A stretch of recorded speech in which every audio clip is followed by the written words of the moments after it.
Well, it's now 7:47 and children are no longer hanging out on street corners and having a kickabout after school. Research from the University of London's Education Department suggests the number of 13-year-olds socialising when the school gates close has fallen by almost 20% in a decade, down a fifth. And the proportion that never go out has doubled as they spend time at home on social media and instant messaging. Paul Hocker, director of London Play, which campaigns for spaces in the city where children can play for free, joins us now. Good morning, Paul. Morning, Paul. How are you? It does seem a very simple equation. I'm fine. That simple equation. This, the rise of social media, tablets, iPads, that kind of thing, means children are not socialising in the flesh as much. Should we be worried about this? Yeah, I'm not sure about this report.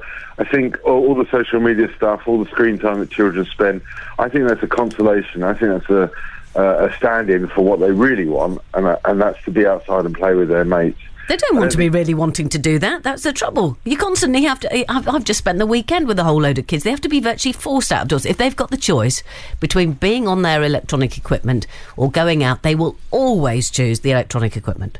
Well, Penny, I don't know what kids you're hanging out with. No, well, I'll tell you what, they're very, very fit, they're very active, and once they're out, they love it. It's just getting them out in the first place. Ah, OK, so yeah, you're right, they do like to be out.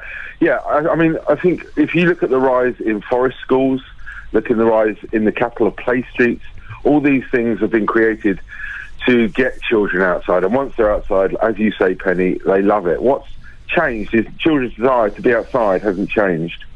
What's changed is our attitudes as society and our fears that have been created over the last 20 years. It's the adults that are inhibiting the children's desire to be outside. Can I just say, Paul, that if it wasn't for the adults, those children would never have gone out, even though they enjoyed it once they were out. Yeah, it's true. But if you agree that children naturally want to play outside, you have to ask the question: well, what's the obstruction? What's stopped? And you're right. I think a large element it might be parental paranoia, but also this drop in socialisation, one-on-one or outside with your mates, has also seen a drop in risky behaviour such as smoking or drinking. That must be a good thing because they're being monitored more closely.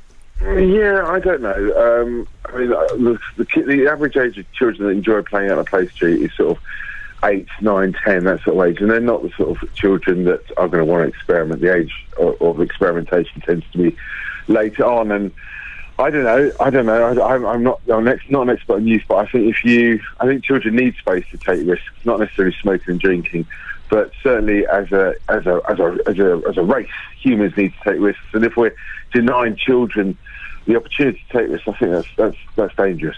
Yeah, my dad always had my dad's quote was always, cotton wool comes cheap. He always said it was very easy to wrap kids in cotton wool, but they needed to go out and make mistakes, fall off their bikes, fall out of trees. Yes.